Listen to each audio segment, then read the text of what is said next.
Praise the Lord. கர்த்தருக்குள் மிகவும் பிரியமானவர்களே, இந்த நாளிலே நாம் தியானிக்க போகிற வேத வசனம் எரேமியா 20வது அதிகாரம் 11வது வசனம். கர்த்தரோ பயங்கரமான பராக்கிரமசாலியாய் என்னோட இருக்கிறார்.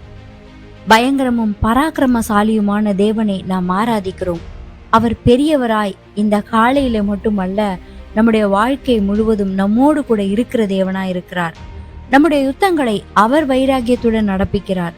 சத்துருக்கள் நம்முடைய வாழ்க்கையை கசப்பாக்கினாலும் நம்மோடு இருப்பவர் பயங்கரமான பராக்கிரமசாலி.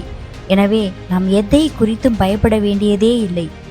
எரேமியா தன்னுடைய அழைப்பை குறித்து நிச்சயம் பெற்றிருந்தாலும் தன்னை சுற்றியுள்ள சத்துருக்களை நோக்கி பார்க்கும் நிலை ஏற்பட்டது. நாம் தேவன் மீது வைத்திருக்கிற விசுவாசம் நம்முடைய வாழ்க்கையில பிரச்சனைகளை கொண்டு வராமல் தடுப்பதில்லை. ஆனால் அந்த பிரச்சனைகளுக்கு முடிவை உண்டாக்கும்படி தேவனுடைய உதவியை தேட அது மிகவும் உறுதுணையா இருக்கிறது. எரேமியாவை எப்படியாவது பேசாமல் இருக்க செய்து அவனை அமைதியாக்கி விட வேண்டும் என்று அநேகர் முயற்சித்தனர். ஆனால் தேவனுடைய வார்த்தையை பிரசங்கிக்காதபடி எவ்வளவோ நெருக்கப்பட்டாலும் அவன் கவலைப்படாமல் உறுதியாய் பிரசங்கித்தான். எரேமியாவின் இருதயம் பகைவர்களை பழிவாங்க தேடுவதை விட்டுவிட்டு தேவனை துதித்து ஆராதித்து மகிழ திரும்பியதை நாம் இந்த அதிகாரத்திலே வாசிக்க முடியும்.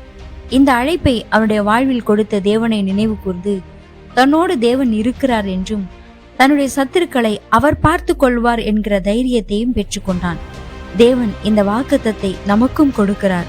கசப்பான அநேக சூழ்நிலைகளை நாம் எதிர்கொண்டிருக்கலாம். வாழ்க்கையின் முடிவுக்கு வந்துவிட்டதாக கூட சில நேரங்களிலே நாம் யோசிப்பது உண்டு. தேவன் நம்மோடு இருந்தால் நமக்கு விரோதமாய் நிற்பவன் யார்?